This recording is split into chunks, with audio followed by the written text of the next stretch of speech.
Good morning, church. My name is Alan Scott Hahn, and today we're going to talk about 2 Samuel 17.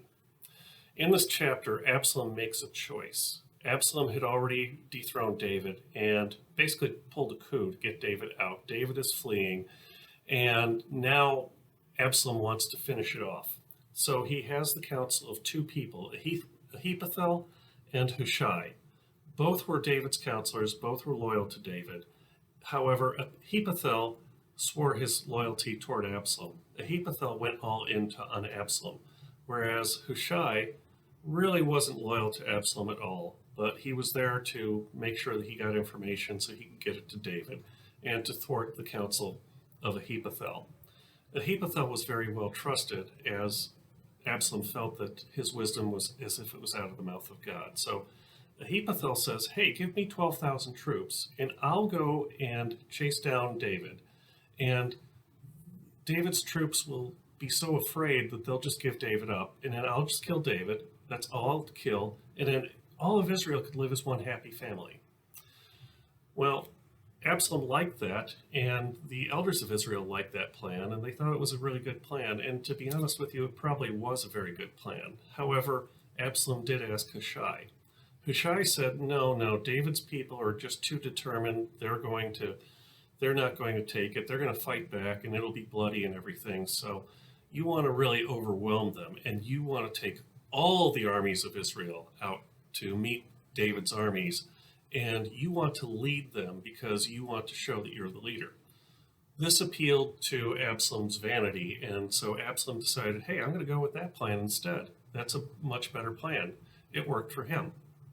The only problem was Hushai was able to get word to David. David was able to escape. He found a place where they treated him, they fed him, and they made sure that he was okay. So, of course, in the next chapter, that's when the whole coup fails. So what do we get from this? Well, the big thing that really comes to me is we can trust God to see us through what he ordained for us.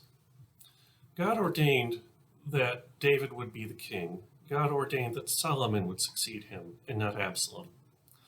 Even though David made choices that really contributed to Absalom doing what he did, there were choices that David could have made that would have made his relationship with Absalom much better and less adversarial. And there were just things that David did, but still, God had a plan for David, and God has a plan for you.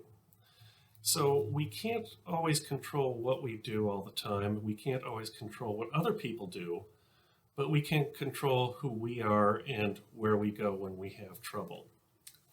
I have this book. As a Jew, this is called a Siddur, and it contains prayers that we say on Saturday mornings. It contains prayers that we say on the high holidays, and it contains prayers that we say at other times. One of the prayers in here is called the Amida. Now, the Amida is generally spoken while standing to an open ark, and it's a prayer that doesn't ask God for anything, but reminds us of who we are to God and who God is to us in our relationship and how we're dependent upon him.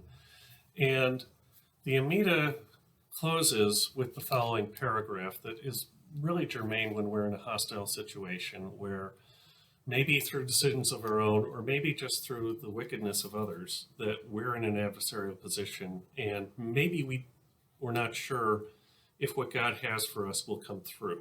And the back part goes, my God, guard my tongue from evil, and my lips from speaking falsehood.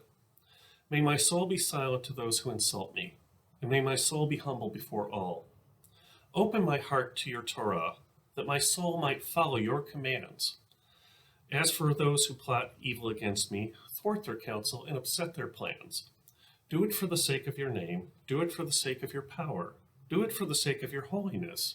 Do it for the sake of your Torah, that the one on whom you have set your love might be rescued. Save with your right hand and answer us. May the words that proceed from my mouth and the secret thoughts that are in my heart be pleasing to you, O Lord, for you are my stronghold as well as my Redeemer. May he who creates peace in his high heavens create peace for us and for all Israel. And say amen.